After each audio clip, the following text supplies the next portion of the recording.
Karano natarin tangko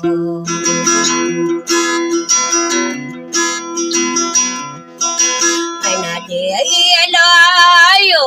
ang kakilay diyan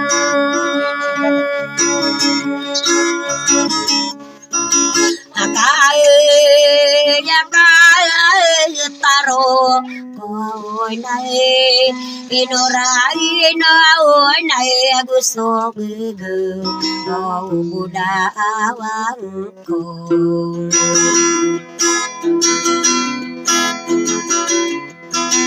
akawa sa makalilipay kitataring tangko ako di ay kayanggi ginawa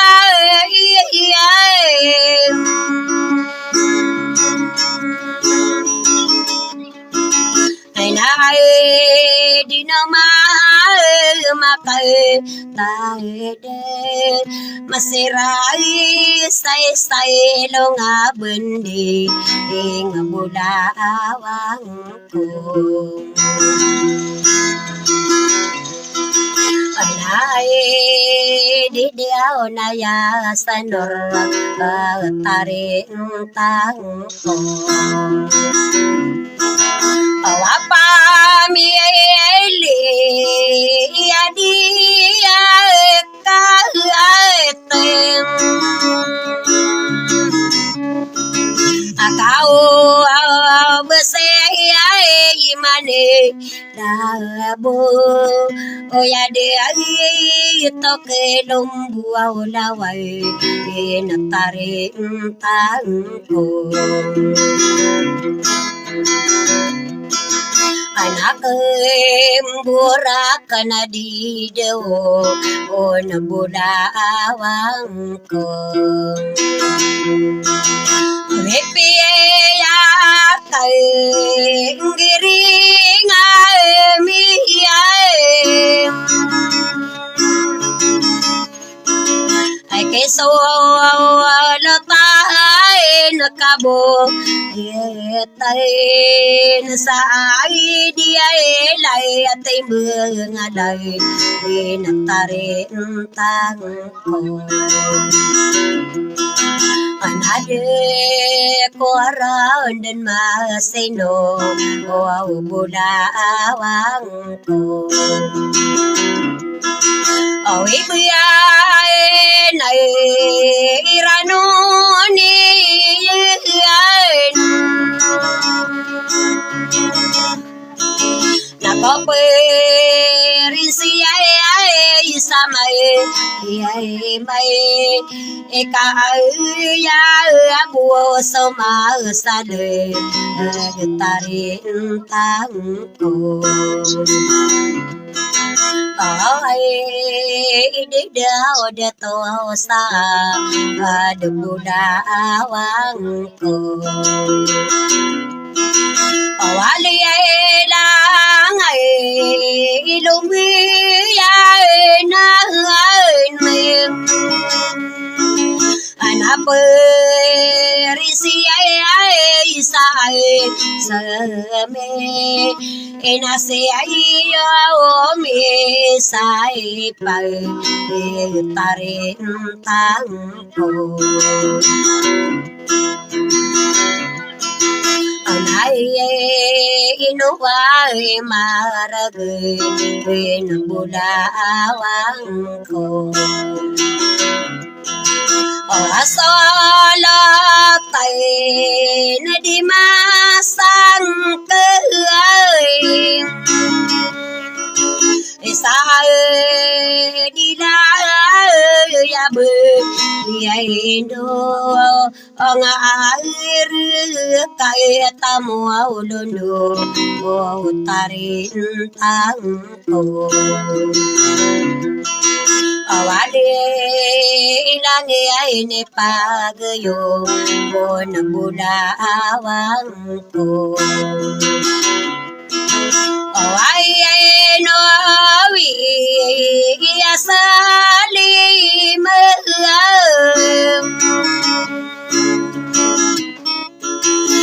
ase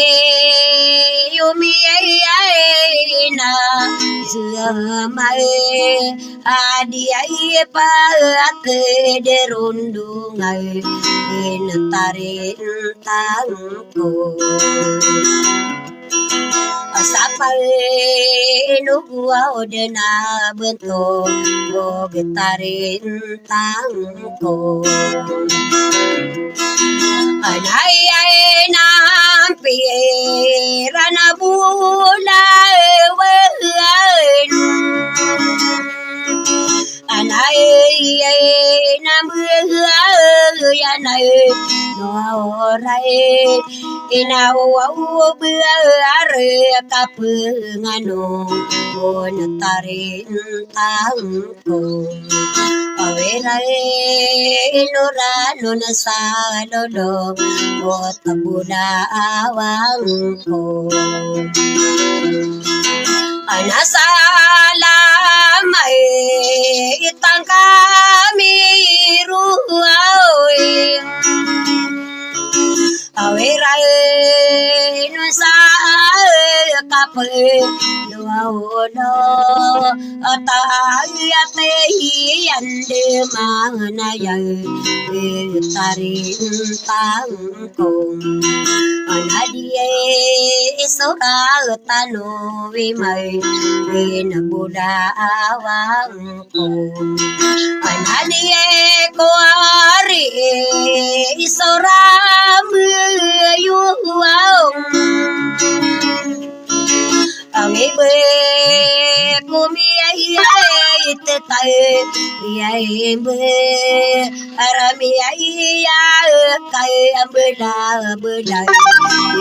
buda awang ko ana mai na nga sao tarai tarin tang ko anata kini ibasisang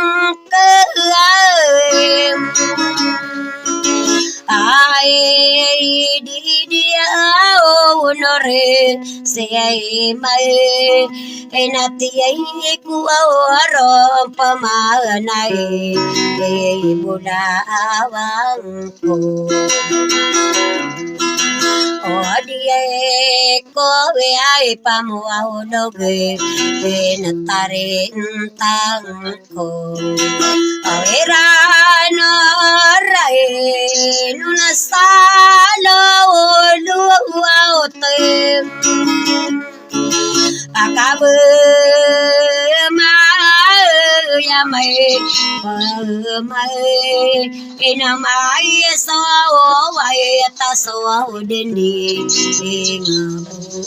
dawang ku pana mai dua pandending en tarin tang ko pana ya dia se itikali me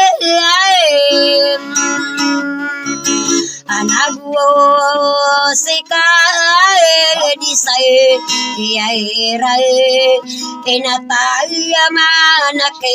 hazi sina budawang ko anase tanto pepene wedtarin tangkong ako kay dero lo ka sa analay di hai di pai di mai inanay lin papala de na budawang ko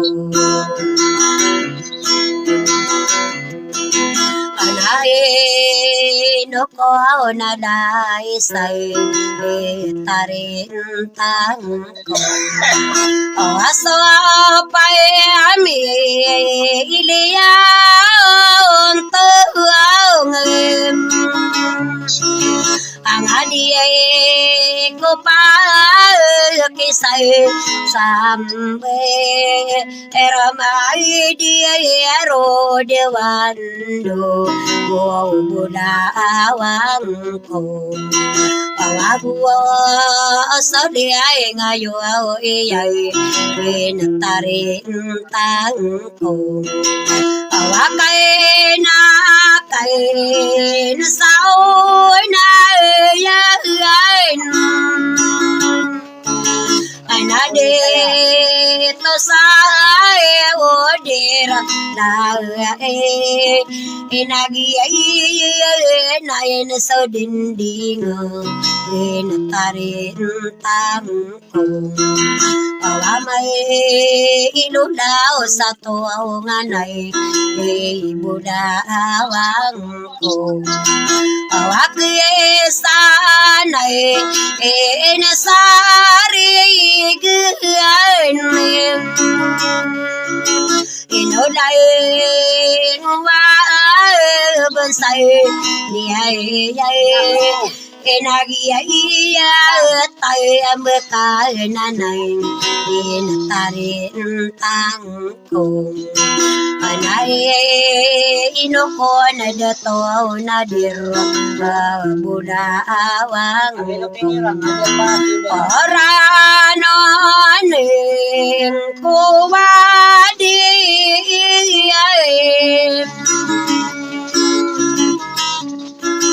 anagi so lo tai no to ako gila wai na di lunganay budawang ko awagi yo to so dinding pintarin tang ko anapwa kayari isitiming tayalim abe iyo mintay daway inay no so lalawi inabudawang ko anatiye kuro na inantay ang tarin tang ko anay diada o nasaktarin apay miliya iyale mag asama kang ikama papakiwatan akadiye kumambok hataway pinatarin tang ko o ipayagiyali na sa didiwana anoro mulade na cây nai đi điều nai na đi bên ta đến thang cùng ai nai no ba kore bunai buda awang ko sapa mayu bui ka ranung